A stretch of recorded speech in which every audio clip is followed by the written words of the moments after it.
saya mohon izin untuk memindahkan ibu kota negara kita ke Pulau Kalimantan. Ibu kota yang bukan hanya simbol identitas bangsa, tetapi juga representasi kemajuan bangsa. Ini demi terwujudnya pemerataan dan keadilan ekonomi. Itu kami yang kecewa karena yang keluar justru hak pakai 10 tahun.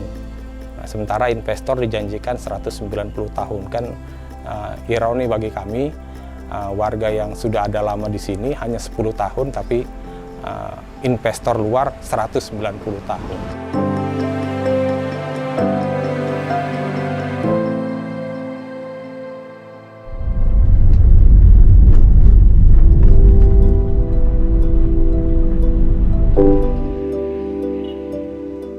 Pembangunan Ibu Kota Nusantara menjadi mega proyek dengan anggaran yang begitu besar. Istana Garuda, Istana Negara, hingga Sumbu Kebangsaan pun diselesaikan secara kebut-kebutan demi 17 Agustus 2024 yang menjadi sejarah baru untuk seluruh masyarakat di Kalimantan Timur. Karena untuk kali pertama, upacara detik-detik proklamasi tidak hanya diadakan di Istana Merdeka Jakarta Pusat, tapi juga dihelat di Ibu Kota Nusantara, yang kini wilayahnya masih masuk ke Kabupaten Penajam Pasir Utara, Kalimantan Timur. Di balik kesuksesan itu semua, begitu banyak masalah yang terjadi, salah satunya Pokja 30 Kaltim, yang menganggap proyek IKN ini sebagai proyek ambisius di akhir masa kekuasaan Jokowi. Pertama, IKN ini kan adalah proyek ambisius, itu mega proyek yang sangat ambisius gitu. Itu membebankan pembiayaan dari APBN yang saya rasa itu tidak kecil, sangat besar. Gitu. Sempat di waktu perencanaan itu kan memerlukan dana sekitar 466 triliun gitu, dan bisa saja itu membengkak gitu.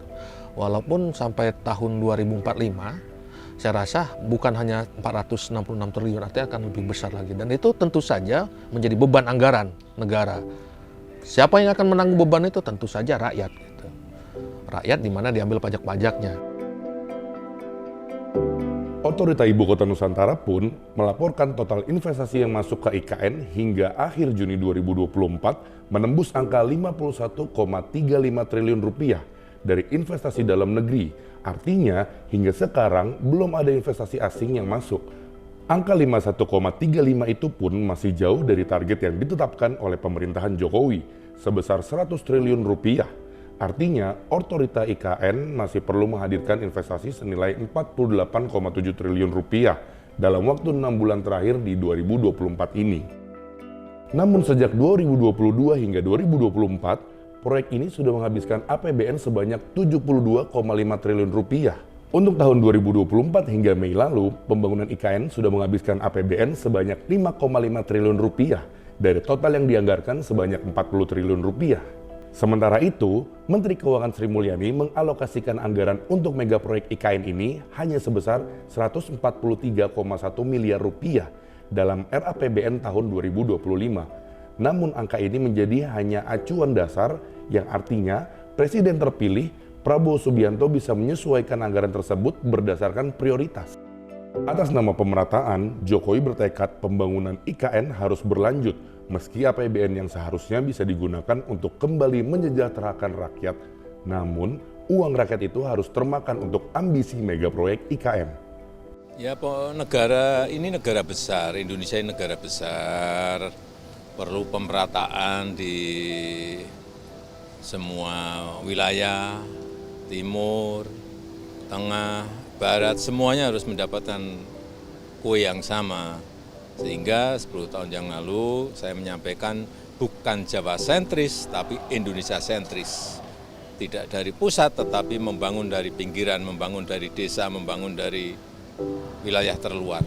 Itu yang untuk desain ke depan, 5 tahun yang akan datang, 10 tahun yang akan datang, silakan tanyakan ke Pak Prabowo Subianto.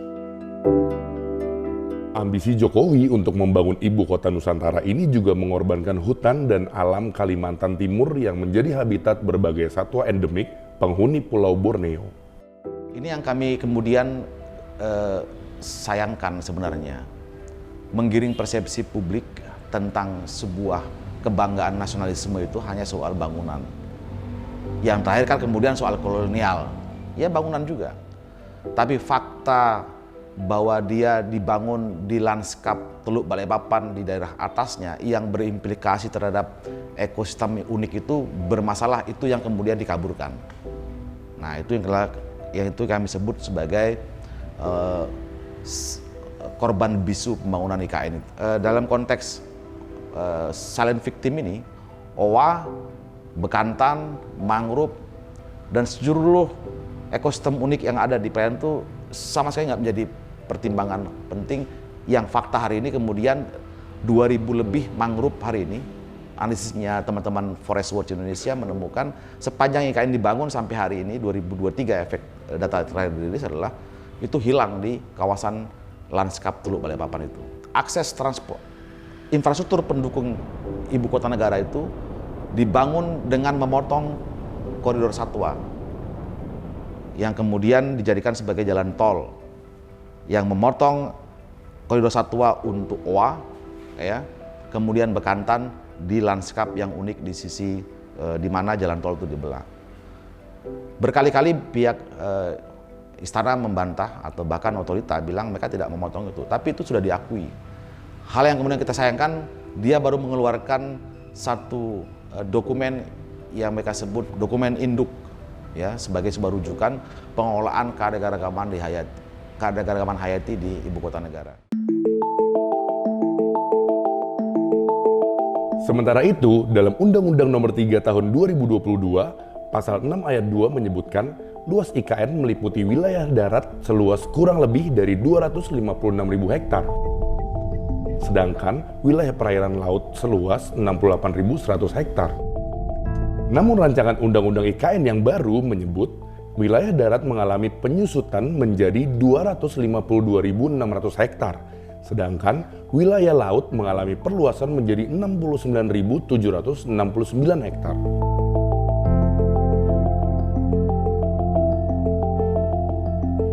Sedangkan kawasan inti pusat pemerintahan berdiri di atas lahan 6.600 hektar yang kini sudah terbangun megah, Istana Garuda, Istana Negara, hingga Sumbu Kebangsaan. Di antara bangunan-bangunan di kawasan IKN yang sudah berdiri, masih ada lahan sebanyak 2.086 hektar di wilayah IKN yang masih dalam proses finalisasi, dan pembebasan lahan itu disebut menunggu eksekusi. Di atas lahan seluas itu, begitu banyak warga sekitar IKN yang harus kehilangan haknya atas lahan yang mereka miliki, termasuk 5 warga desa Telemau di Sepaku, yang dipanggil oleh Polda Kaltim untuk dimintai keterangannya atas laporan penyerobotan lahan oleh PT ITSTI Kartika Utama. Ini yang kemudian berimplikasi misalkan konflik sosialnya. Seperti yang teman-teman sudah ketahui, ada konflik agraria antara warga desa Telemau dengan PT ITSTI Kartika Utama, Arsari Group, yang kita tahu CEO-nya adalah adik presiden terpilih itu.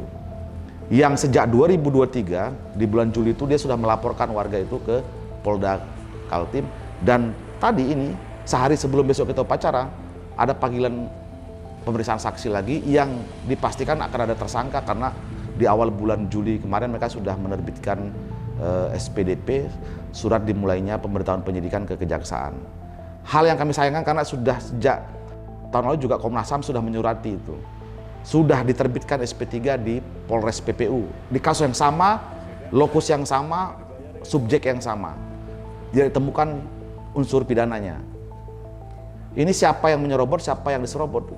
Desa dengan luas cuma 480,6 hektar itu, dengan jumlah penduduk hampir 4.000 jiwa, kecil sekali untuk provinsi sebesar itu, yang kemudian diambil jadi ibu kota negara. Dibebankan HGB hampir 100 hektar, yang itu fasumnya seperti jalan, kantor desa, sampai puskesmasnya juga di atas lahan HGB itu. Nah, sekarang warga yang bertahan tidak mau digusur karena dia ada haknya untuk ruang hidup situ, itu dituduh menyerobot.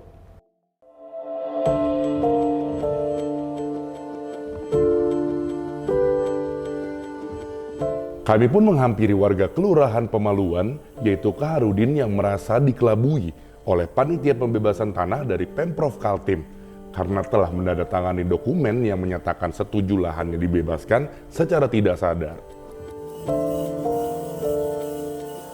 Ia baru saja membeli lahan dengan harga 300 juta rupiah dari pemilik lahan sebelumnya, yang juga warga Pemaluan. Lalu lahan tersebut dibangun sebuah rumah untuk tempat tinggal bersama anak dan istrinya.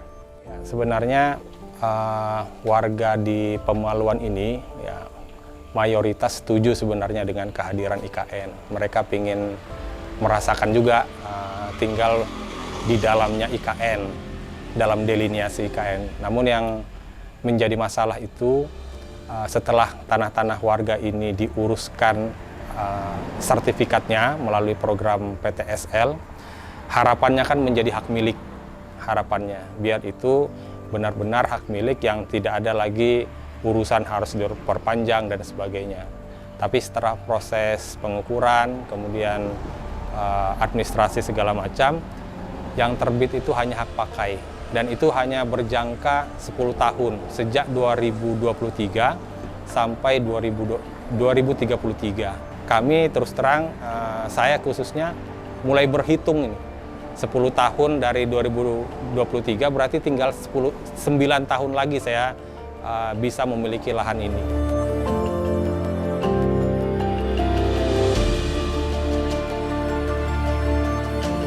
Di depan rumah Kaharudin yang berada di Jalan Kelurahan Pemaluan, terlihat ada beberapa patok dan banner yang menyebutkan lokasi tersebut akan dimasukkan ke dalam kawasan inti pemerintahan pusat. Warga Pemaluan pun merasa resah jika nantinya rumah mereka tidak diakui hak miliknya dan direbut secara tiba-tiba tanpa ada sejumlah uang ganti untung bahkan ganti rugi. Kaharudin hanya berharap lahannya yang baru dibeli dan sedang dibangun sebuah rumah tersebut diakui oleh pemerintah bukan hanya sebagai hak pinjam atau hak pakai 10 tahun. Ya, yang jelas statusnya itu bahwa kami diakui menguasai lahan itu. Misalkan kalau yang ladang, berladang, atau kebun, menanam sawit dan sebagainya, pemukiman misalkan di sini kan, kami ya diakui, kami memiliki lahan di sini, bermukim di sini, bangun rumah ya diakui dengan status surat dari kecamatan itu.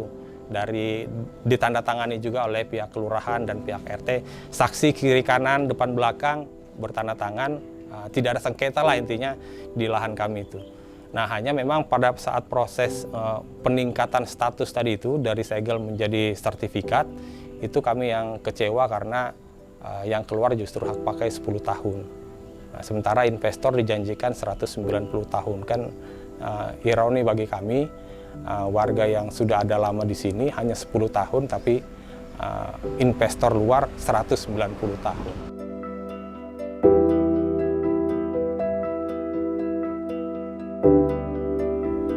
Hal ini dirasa tidak adil karena Jokowi memberikan HGU kepada para pengusaha hingga 1 abad lebih. Namun hal itu tidak diberikan kepada warga Pemaluan dan sekitarnya. Jokowi hanya memikirkan investasi asing untuk ambisinya dalam pembangunan IKN, tapi tidak pernah memikirkan keberlangsungan hidup masyarakat sekitar IKN, yaitu Pemaluan hingga Sepaku.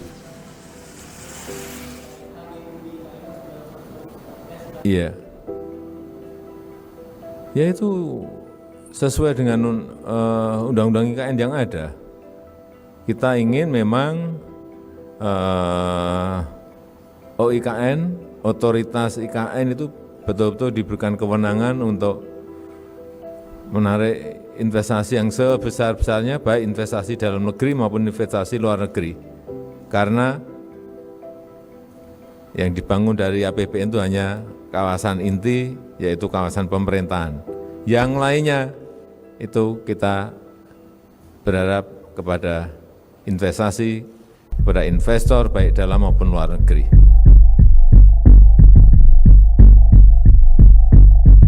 Untuk merespon ketidakadilan tersebut, puluhan warga Kalimantan Timur bersama aktivis Greenpeace menggelar upacara bendera pada 17 Agustus 2024 dan membentangkan kain merah berukuran besar bertuliskan Indonesia Not For Sale, Merdeka di jembatan Pulau Bala. Aksi ini juga diikuti parade perahu kayu yang membawa spanduk dengan pesan-pesan kritis seperti selamatkan Teluk Balikpapan dan tanah untuk rakyat. Gerakan ini menjadi pembanding dari perayaan HUT RI ke-79 yang sangat mewah dan meriah di ibu kota Nusantara. Warga Penajam Pasir Utara bersama ormas sipil menggelar aksi ini untuk menyuarakan keresahan mereka terkait kerusakan lingkungan dan konflik lahan atas pembangunan IKN. Di awal tahun 2024 kemarin kan warga Sepaku, khususnya di Bumi Harapan itu kan diusir, dikasih surat peringatan oleh OIKN gitu. Diminta mengosongkan segera rumahnya gitu, dalam waktu 1 minggu. Nah setelah itu diributin oleh kawan-kawan dan masuk ke media, itu ditarik balik gitu. Dan mereka menyangkal. Yang kedua, itu ada masyarakat di Pantai Lango gitu, yang tanahnya dirampas untuk pembangunan bandara VVIP. Itu nggak ada pergantian. Mereka mengupayakan untuk mempertahankan tanahnya, dia nggak apa-apa, menghalang-halangi pembangunan. Dan itu ada upaya kriminalisasi oleh Polda Kalimantan Timur. Mereka ditangkap, saya lupa 9 atau 11 ya gitu kan, ditangkap, belum terjadi tersangka dan sebagainya, malah digunduli. Nah ini saya rasa ini kan pelanggaran HAM ya, orang mempertahankan haknya, tetapi ada upaya kriminalisasi oleh aparat keamanan.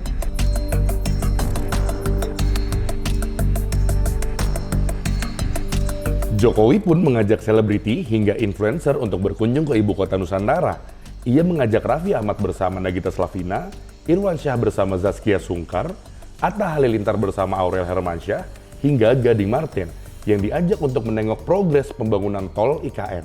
Dengan berkendara sepeda motor, hal ini dimaksudkan agar IKN bisa disosialisasikan kepada masyarakat Indonesia secara luas. Walaupun begitu, Jokowi tidak pernah sama sekali menemui masyarakat Sepaku, Pemaluan, dan sekitarnya. Nah, kalau tokoh masyarakat sering ya, perwakilan-perwakilan tokoh masyarakat, tokoh adat, tokoh agama, tokoh pemuda mungkin. Tapi kalau yang warga langsung terdampak, misalkan kami yang misalkan lahan saya ini yang berbatasan langsung dengan kawasan inti pusat pemerintahan, saya belum pernah ketemu langsung, yang jelas. Mungkin tetangga-tetangga sekitar juga sama, belum pernah ketemu langsung, apalagi berbicara tentang bagaimana nasib kami. Selama ini Jokowi bertemu dengan yaitu tokoh-tokoh masyarakat. Kalau kami warga lokal, warga biasa ya cuma bisa ngelihat lewat TV saja, lewat YouTube, ada Pak Jokowi lewat dan sebagainya. Padahal, pelaksana tugas Kepala Otorita IKN sekaligus Menteri PUPR Basuki Hadi Mulyono dititipkan pesan oleh Jokowi yang menyebutkan pentingnya partisipasi masyarakat dalam proses penataan IKN. Beliau menanggapi dan memberikan arahan fokusnya, pertama, utamakan partisipasi masyarakat, khususnya dalam penataan IKN ini. Jangan sampai masyarakat merasa terpinggirkan, tergusur, ataupun bahkan digusur. Ya, kayak kami ada deputi kemasyarakatan ini, itu nanti dalam rangka menata kawasan di sekitar IKN ini, utamakan partisipasi masyarakat. Yang kedua, ya, jadi partisipasi masyarakat, karena kita punya di dalam pikiran Pak Presiden, kita punya 256.000 hektar. Jadi jangan sampai masyarakat merasa tergusur, tapi kalau bisa, kalau memang harus direlokasi, dicarikan tempat yang lebih baik. Ya, saya harapnya pemerintah, khususnya Presiden, termasuk Kepala Otorita, kalau memang ingin melibatkan masyarakat, tidak merugikan masyarakat dalam proses pembangunan ini, tolong ketemu langsung kepada masyarakat yang kena dampak, langsung kepada masyarakat yang terdampak. Misalkan yang pembebasan lahan yang di kawasan aliran-aliran sungai, itu kan banyak yang mengeluh. Banyak yang pembebasannya itu tidak sesuai dengan mereka. Kemudian kami yang berbatasan dengan kawasan inti, terdampak dengan status lahan kami, itu yang saya harapkan Jokowi, Presiden, termasuk Kepala Otorita bisa mendengar langsung dari masyarakat secara langsung. Hal ini mempertegas makna bahwa Presiden Jokowi tidak pernah menganggap penting peran dari masyarakat yang berada di sekitar megaproyek IKN. Mereka yang seharusnya menjadi tonggak penting dalam proses pembangunan IKN, namun nyatanya mereka hanya diberikan dampak buruknya. Yang paling terasa kan begini, Bung. Di awal kan pemerintah bilang bahwa itu dibangun di atas konsesinya hutan tanaman industri. Dia bilang tidak ada warga di situ. Jangan lupa, ini kan tidak satu istana yang berdiri. Ada warga yang ada di sekitarnya. Dengan mengeksklusifkan kawasan ini, maka kemudian berakibat pertama yang terasa adalah intake. Membendung sungai orang di sana tuh, Sungai Sepaku itu, kan orang kemudian jadi kekurangan sumber pasokan air. Kemudian ketika terjadi hujan yang intensitas tinggi, terjadi banjir di beberapa bulan lalu. Dan itu adalah banjir terparah sepanjang sejarah orang Sepaku. Sungai dibendung, tentu biodiversitasnya akan berubah. Nah, itu menurutku juga yang luput menjadi perhatian banyak pihak. Hal yang sangat dekat sebenarnya dengan Istana Negara tersebut. Sulit untuk membayangkan sebuah konsep Green City dan seterusnya itu, gimmick kami menyebutnya, jika proses pembangunannya harus membiarkan praktek-praktek pelanggaran HAM seperti itu, memastikan orang tidak punya jaminan hidup lebih baik di masa depan, dan memastikan terjadinya terus-menerus pelanggaran hak ekosop. Orang hilang dari sumber sungainya, orang hilang dari sumber airnya, hanya semata untuk memenuhi kebutuhan air yang ada di Istana Negara dan sekitarnya. Yang juga berimplikasi ke Kota Balikpapan, yang sungguhnya dalam perencanaan awal, itu kan intake itu peruntukannya untuk ke Kota Balikpapan. Nah sekarang, Balikpapan ini sejak IKN dan sejak itu dibangun, krisis airnya sampai sekarang. Karena memang sumber air Balikpapan ini terbatas, dan itu kemudian sulit untuk membayangkan bagaimana suasana di masa depan. Istana itu berdiri megah, dan kita diajak untuk membanggakan sebuah kemegahan infrastruktur hanya demi kita mau cabut dari istilah aroma kolonial dari Jakarta dan sekitarnya itu.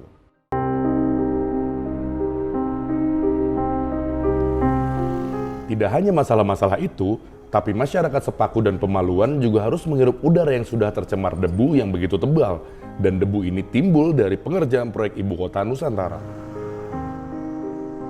Studi itu kan belakangan ya. Saya rasa kepala negara ini kayak naga bonar gitu, menunjuk kita akan pindah gitu di sini gitu. Di atas meja dia punya peta, dia tunjuk kita akan pindah di sini gitu. Studi kelayakan, AMDAL dan sebagainya belakangan itu barang. Akan membawa perubahan, akan membawa kesempatan dan peluang. Penduduk Kalimantan Timur itu cuma 3,9 juta jiwa. Gitu. Yang akan datang ke IKN itu 1,5. Apakah itu besar ya? Kita belum tentu melihatnya seperti itu ya. Gitu. Misalnya dia itu bawa satu orang istri atau satu orang suami plus satu anak, artinya ada 4.500.000 yang akan numpuk di sana. Yang dibiayai oleh negara, difasilitasi negara, yang diberikan kemulusan oleh negara gitu. Dan kesempatan jelas gitu. Masyarakat kecil kan, Kalimantan Timur 3,9 juta. Yang datang 4,5 juta, yang diberi kesempatan, keleluasaan, dibiayai, itu diberi fasilitas. Dimanjakan oleh negara itu. Nah ini yang kita lihat gitu. Nah, alasan nanti menerima ASN untuk IKN apa dan sebagainya itu kan belakangan ya gitu. Apakah keterlibatan masyarakat Kalimantan Timur? Cek saja gitu. Keterlibatan orang Kalimantan Timur itu hanya sebagian. Bukan sebagian besar, tapi itu sebagian kecil. Siapa itu? Seperti akademisi gitu, yang pro gitu ya.